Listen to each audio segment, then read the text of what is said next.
He was always the good husband, patient, trusting, and quiet.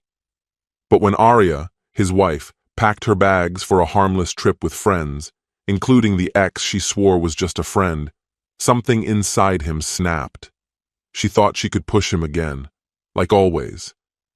What she didn't know was that while she was boarding her flight, he was changing the locks, boxing up her things, and preparing divorce papers. And when she came back, nothing would ever be the same. This isn't just a story of betrayal. It's a story of a man who finally stood up, and what happened when she realized she had pushed too far. Hello, my friend. I'm so glad you stopped by my channel. If it's your first time here, don't forget to subscribe and like this video, as every like truly inspires me. Please tell me which city and country you watched this video from.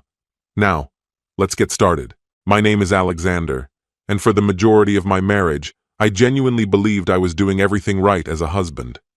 I've always been someone who trusts easily, who believes in giving people the benefit of the doubt. I never saw the need to snoop through my wife's phone or question her whereabouts. To me, a good husband respected boundaries, avoided unnecessary conflict, and didn't succumb to petty jealousy. But looking back, maybe I was too permissive. My wife, Arya, isn't a bad person, but she has a way of pushing limits, seeing how far she can go before facing consequences.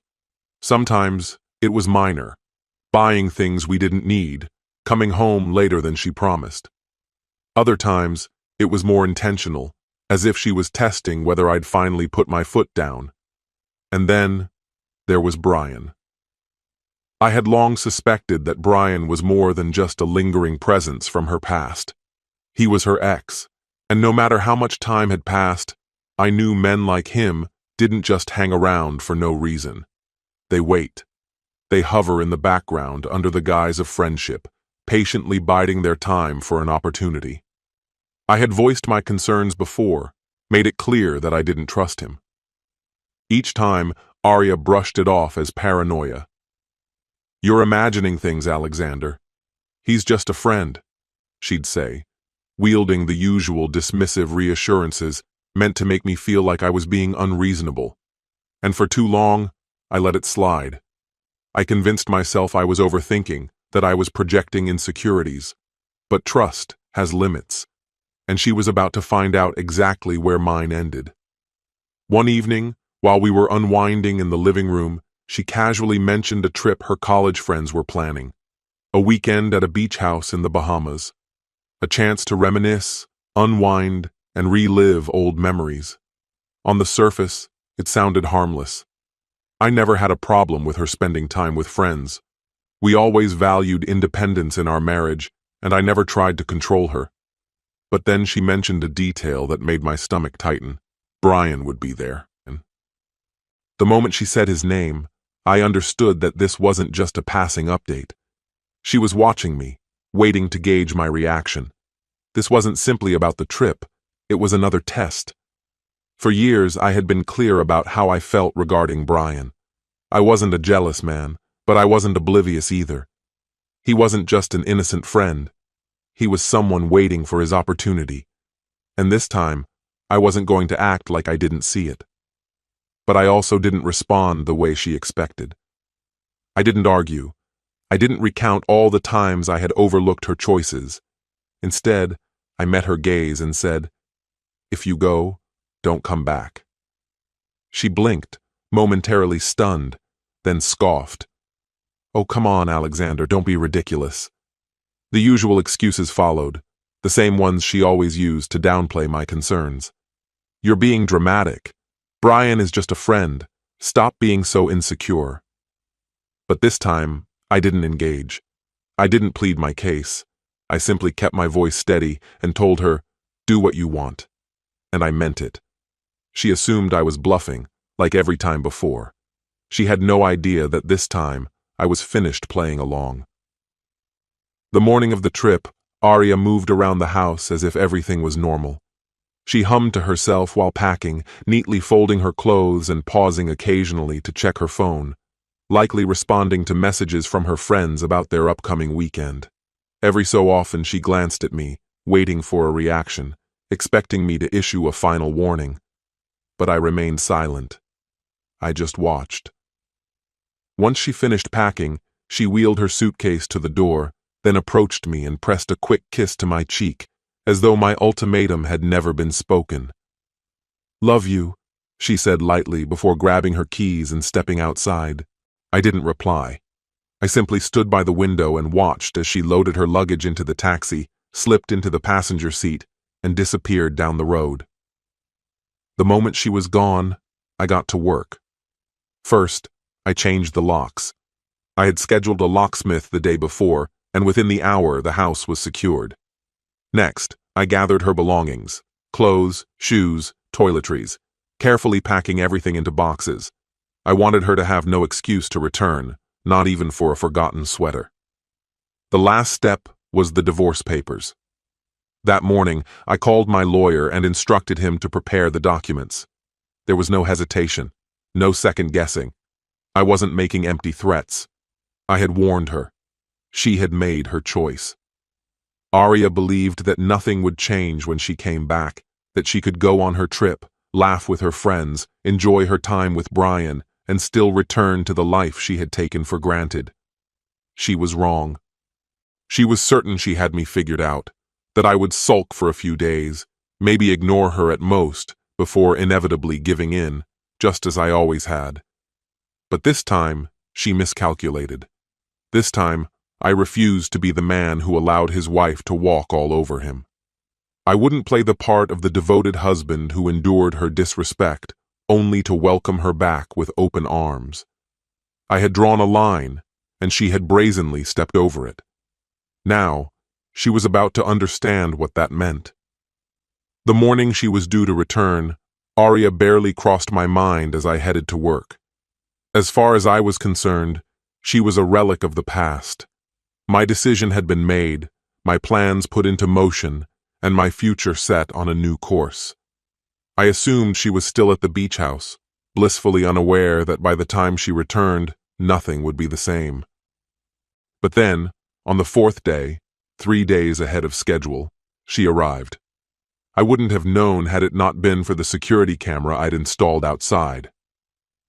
A notification popped up on my phone while I was having lunch. Out of nothing more than idle curiosity, I checked the live feed. There she was, standing on the porch, her luggage by her feet, one hand gripping the doorknob. She turned it. Nothing happened.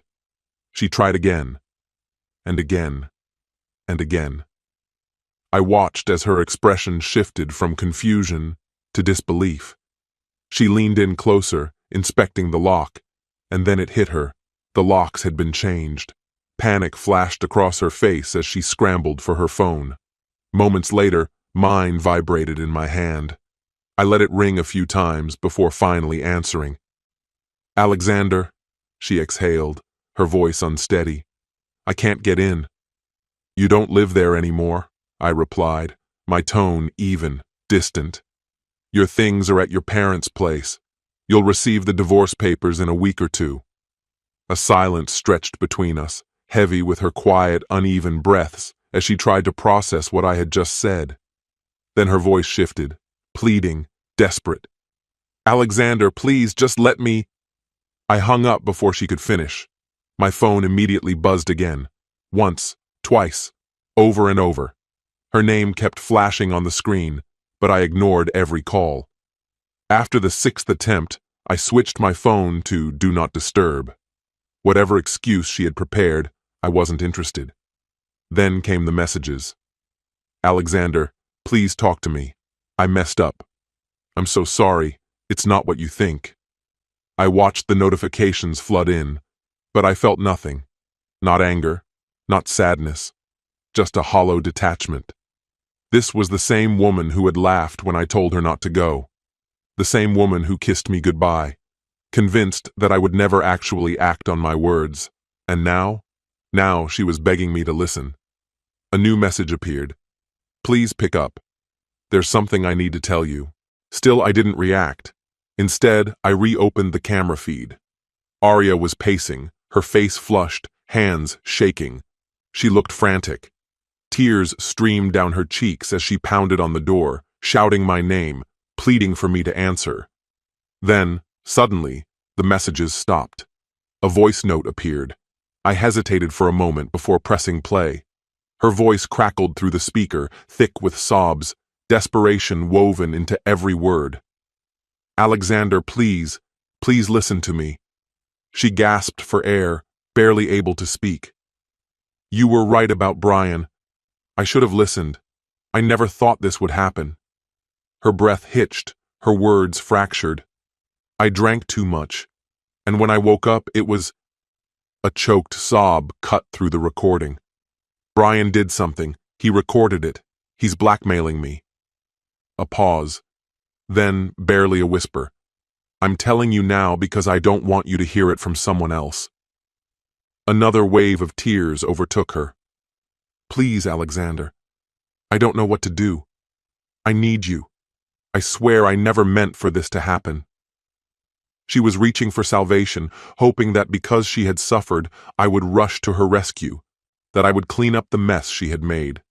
I listened to the entire message, absorbing every word, letting them settle. Then, I typed my final response, the last thing I would ever say to her. "Enjoy your life, Aria. You made your choice. Now live with it." With that, I blocked her. I never looked back. Not once did I wonder how she was doing or if she was okay. I had wasted enough time giving her chances, only to be made a fool. She had made her bed. Now she would have to lie in it. The days that followed were unexpectedly serene. The quiet in my home was not lonely. It was freeing. The weight of her presence, the suffocating tension that had loomed for months, was gone. For the first time in a long while, I could breathe.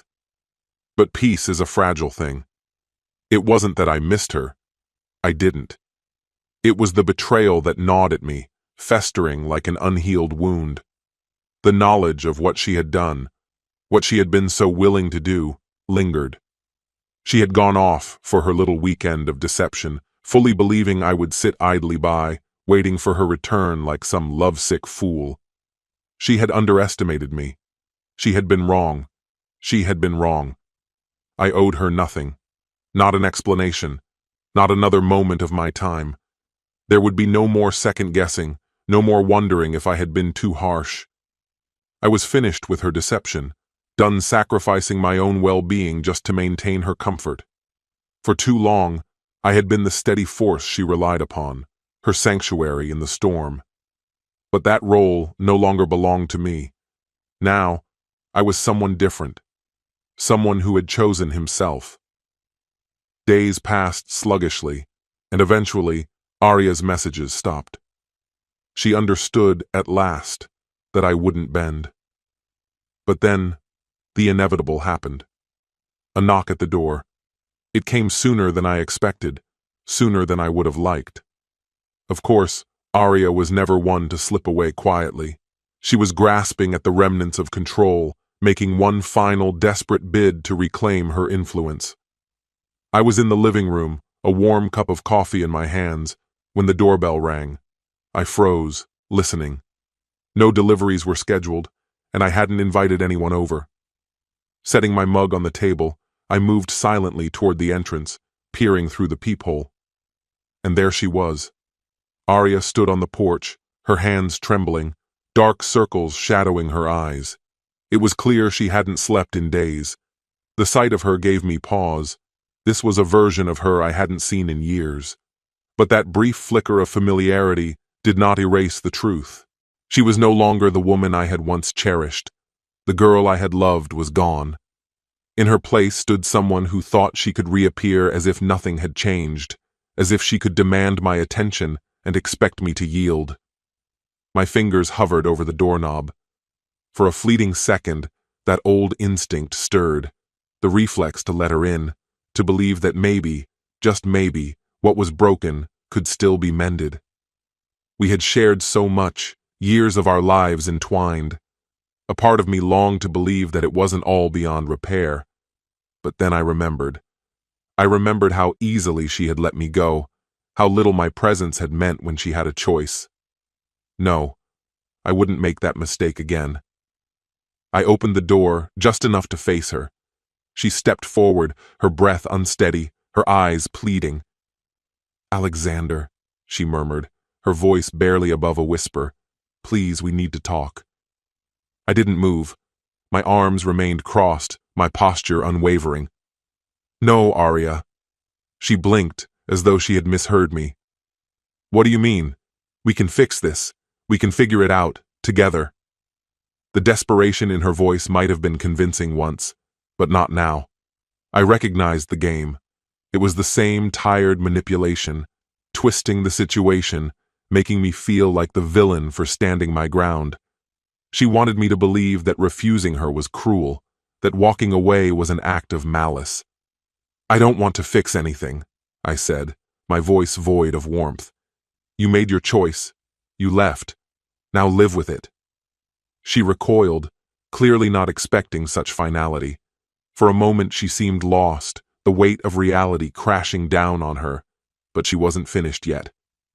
"Alexander, please," she tried again, her voice cracking. "I made a mistake. I thought I needed something different, something new. I never meant to hurt you. I just needed to feel alive again." I exhaled, the sound sharp. "No, Arya, this wasn't just a mistake. It was a betrayal, and you don't get to act like it never happened." Her expression shifted, shock giving way to fear. For the first time, she seemed to grasp the full weight of what she had done. She had always assumed she could sway me, that I would always forgive, always welcome her back with open arms. But not this time. This time, she saw the truth. "You've changed," she whispered. I thought you'd understand." A dry chuckle escaped me. "That's the problem, isn't it? You never thought I'd finally say enough." The silence between us stretched, heavy and unyielding. I watched as her mind raced, searching for an opening, for some way to turn the situation to her advantage. She still believed she could break me, that I would cave and let her back in. But I wasn't that man anymore. I had already walked away from our marriage once. There was no reason to step back into it just to suffer the same fate again. I took a step back, my grip tightening on the door. "There's no second chance, Arya. Not with me." Her face twisted in disbelief. "This isn't fair. You can't just throw everything away." I met her gaze, steady and unflinching. "I didn't throw anything away. You did." Her face crumpled, and for the first time, something genuine flickered in her eyes. Regret. But it was too late. It would always be too late. I shut the door and locked it behind me. I heard her sobbing on the other side, but it didn't matter. The hardest part was over. I had reclaimed my life, and I wasn't turning back. I walked away, my heart pounding. But for the first time in ages, it wasn't from pain. It wasn't sorrow. It wasn't betrayal. It was the sudden, unexpected lightness of being free from a burden I hadn't even known I was carrying. The tension of her lies, the suffocating grip of her constant manipulation, and at last, the emptiness she left behind. It had all dissipated. I could finally breathe. I sank into the couch, the silence folding around me. But for once, it didn't feel suffocating. This silence wasn't hollow. It was mine. It was something I had earned. I picked up my drink, savoring it, letting the warmth seep into my bones, welcoming the stillness like an old companion I hadn't seen in years. Then, my phone vibrated. I didn't need to look. I already knew. It was her. But this time, I didn't answer. There was nothing left to say, no words that could undo what had already been done. She had spoken through her actions, louder and clearer than any apology ever could. Without a second thought, I shut the phone off, watching as the screen faded to black. The weight had lifted. That chapter of my life was over. Now it was my turn, to move forward, to rediscover myself, to finally live without bending to someone else's expectations. Arya had made her decision, and now I was making mine. This story has come to an end. No matter how much you forgive or stay silent, if someone keeps crossing the line, you have every right to say, enough. Self-respect is more important than holding on to people who don't value you. Sometimes, choosing yourself and walking away is the only way to find peace and start living again. Don't be afraid to put yourself first. Don't be afraid to end what's hurting you, because the person who truly loves you will never force you to choose between them and your own dignity. Protect your heart, always. What's your opinion? Share it in the comments, my friend. And if you liked this story, check out other exciting videos on my channel. I'll say goodbye until the next video. See you.